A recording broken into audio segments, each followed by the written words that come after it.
অনেকে মজা করে বলেন মেয়েদের মন নাকি ঘন ঘন বদলায়, কিন্তু বর্তমান বিশ্বে দেখা যাচ্ছে ট্রাম্পের মন মেয়েদের মনের চেয়েও ঘন ঘন বদলায়। প্রেসিডেন্ট ট্রাম্প সকালে এক সিদ্ধান্ত নেন, বিকালে সেই সিদ্ধান্ত থেকে সরে আসেন। কিন্তু সমস্যা হলো মেয়েদের মন বদলালে ছেলেদের মন ভাঙে। কিন্তু ট্রাম্পের মতো একজন প্রেসিডেন্ট, যে কিনা যুক্তরাষ্ট্রের মতো একটি পরাশক্তির প্রধান, তার সিদ্ধান্ত যদি প্রতিনিয়ত পাল্টাতে থাকে তাহলে সেই প্রভাব পড়ে সারা বিশ্বের প্রতিটি দেশের উপর, প্রতিটি মানুষের উপর এবং সারা বিশ্বের অর্থনীতির উপর। কিন্তু প্রেসিডেন্ট ট্রাম্পের এতে কিছুই যায় আসে না। আজকের ভিডিওতে আমরা মার্কিন প্রেসিডেন্ট ডোনাল্ড ট্রাম্পের ইরানের সাথে যুদ্ধ বিষয়ক 5টি ঘটনা বলবো, যে 5টি ঘটনা শুনলে আপনি আশ্চর্য হবেন, যে 5টি ঘটনা শোনার পর আপনার মনে প্রশ্ন জাগবে প্রেসিডেন্ট ট্রাম্প কি মানসিকভাবে সুস্থ নাকি মানসিক ভারসাম্যহীন। দয়া করে ভিডিওটি না দেখে মন্তব্য করবেন না। ভিডিওটি দেখার পর বলুন ট্রাম্প কি আসলেই সুস্থ নাকি অসুস্থ, সে কি মানসিকভাবে ঠিক আছে নাকি মানসিকভাবে অসুস্থ।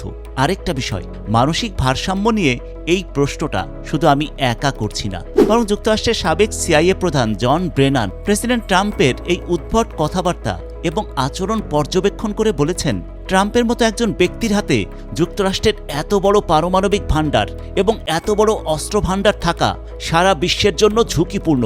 ডোনাল্ড ট্রাম্পকে এখনই হোয়াইট হাউস থেকে বের করে দেওয়া উচিত। ট্রাম্প মানসিক ভারসাম্যহীন একজন ব্যক্তি। সে যাই হোক, তো চলুন কথা না বাড়িয়ে সেই 5টি ঘটনা এক এক করে দেখে নেই। প্রথম ঘটনা, ইরানের সাথে যুদ্ধ শুরু হওয়ার পর প্রথম সপ্তাহে প্রেসিডেন্ট ট্রাম্প বললেন ইরানের সাথে যুদ্ধে আমরা জিতে গেছি। অথচ যুদ্ধের দ্বিতীয় সপ্তাহে তিনি বললেন ইরানের সাথে যুদ্ধে আমরা জিততে চলেছি। কিন্তু যুদ্ধের তৃতীয় সপ্তাহে তিনি ন্যাটো সহ ইউরোপের তার মিত্র দেশগুলো যেমন যুক্তরাজ্য, ফ্রান্স, ইতালি এদেরকে হরমুজ প্রণালীতে যুদ্ধজাহাজ পাঠানোর আহ্বান জানালেন। অর্থাৎ এই যুদ্ধে তার সাহায্য দরকার। তাহলে প্রথম সপ্তাহে তিনি যুদ্ধ শুরুর সাথে সাথে কিভাবে জিতে গেলেন? প্রথম সপ্তাহে জিতে গেলে যুদ্ধের তৃতীয় সপ্তাহে তার সাহায্য লাগবে কেন? একটা মজার বিষয় কি জানেন? বিভিন্ন আন্তর্জাতিক সংবাদ মাধ্যমের প্রতিবেদন ও বিশ্লেষণ অনুযায়ী ইরানের সাথে যুদ্ধ শুরু হওয়ার পর ট্রাম্প অন্তত 12 থেকে 15 বার বলেছেন যে ইরানের সাথে যুদ্ধে সে পুরোপুরি জিতে গেছে। একটি ভাষণে প্রেসিডেন্ট ট্রাম্প মাত্র 13 সেকেন্ডের মধ্যে 5 বার জয়ের দাবি করেন। 2 নম্বর ঘটনা, ইরান ইস্যুতে ডোনাল্ড ট্রাম্পের সিদ্ধান্ত বদল বা পিছু হটার ঘটনা নতুন নয়। 2019 সালের জুন মাসে ইরান একটি মার্কিন ড্রোন ভূপাতিত করে। ইরান এই মার্কিন ড্রোন ভূপাতিত করার পর প্রেসিডেন্ট ট্রাম্প ইরানের 3টি স্থানে আক্রমণ করার ঘোষণা দেন। কিন্তু আক্রমণের জন্য যে সময় দেন তার ঠিক 10 মিনিট আগে প্রেসিডেন্ট ট্রাম্প ইরানে আক্রমণের সিদ্ধান্ত থেকে সরে আসেন। তার সিদ্ধান্ত থেকে সরে আসার কারণ হিসেবে তিনি কি বলেন জানেন? তিনি বলেন ইরানি হামলায় একটি মার্কিন ড্রোন ভূপাতিত হওয়ার পর তিনি পাল্টা হামলার পরিকল্পনা করেছিলেন এবং বিমান ককড অ্যান্ড লোডেড অর্থাৎ হামলার জন্য প্রস্তুত ছিল। কিন্তু একটা ড্রোন ধ্বংসের প্রতিক্রিয়ায় 150 জনের বেশি ইরানি নাগরিককে হত্যা করা অসম বা অসামঞ্জস্যপূর্ণ হতো। তাই আমি আক্রমণের সিদ্ধান্ত থেকে সরে এসেছি। একবার চিন্তা করে দেখেন এটা কতটা হাস্যকর। সাম্প্রতিক ইরান যুদ্ধে যে প্রেসিডেন্ট ইরানের একটি স্কুলে বোমা মেরে প্রায় 200 ছাত্রছাত্রীকে হত্যা করল, সে নাকি 150 জন ইরানি নিহত হতে পারে এর জন্য ইরানে আক্রমণ চালায়নি। অবশ্য সেই সময় ট্রাম্পের এমন সিদ্ধান্ত বদলের ঘটনায় বিশ্বজুড়ে হাস্যরস তৈরি হয়েছিল।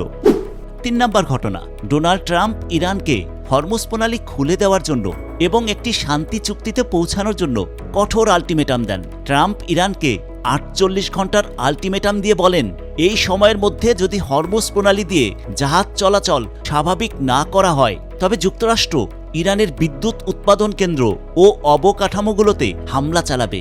ট্রাম্প একটি পোস্টে চরম আক্রমণাত্মক ভাষায় বলেন ইরান যদি তার আলটিমেটাম পালন না করে তবে ইরানের জন্য মঙ্গলবার হবে পাওয়ার প্ল্যান্ট ডে এবং ব্রিজ ডে, অর্থাৎ ওই দিন ইরানের সব বিদ্যুৎ কেন্দ্র ও সেতু ধ্বংস করে দেওয়া হবে। কিন্তু ইরান ট্রাম্পের আলটিমেটামকে মোটেই তোয়াক্কা করেনি। তারা হরমুজ প্রণালী খুলে দেয়নি। ইরান উল্টো আরও কঠোর বিধিনিষেধ আরোপ করে। কিন্তু প্রেসিডেন্ট ট্রাম্প তার 48 ঘন্টা শেষ হওয়ার আগেই হঠাৎ করেই তার সিদ্ধান্ত পাল্টে ফেলেন। তার সিদ্ধান্ত বদলের কারণ হিসেবে তিনি একটি পোস্ট দিয়ে বলেন বিগত 2 দিনে ইরানের সাথে আমাদের গভীর, বিস্তারিত এবং গঠনমূলক আলোচনা হয়েছে এবং এর ফলে আমরা ইরানের জ্বালানি অবকাঠামোতে সামরিক হামলা 5 দিনের জন্য স্থগিত করেছি।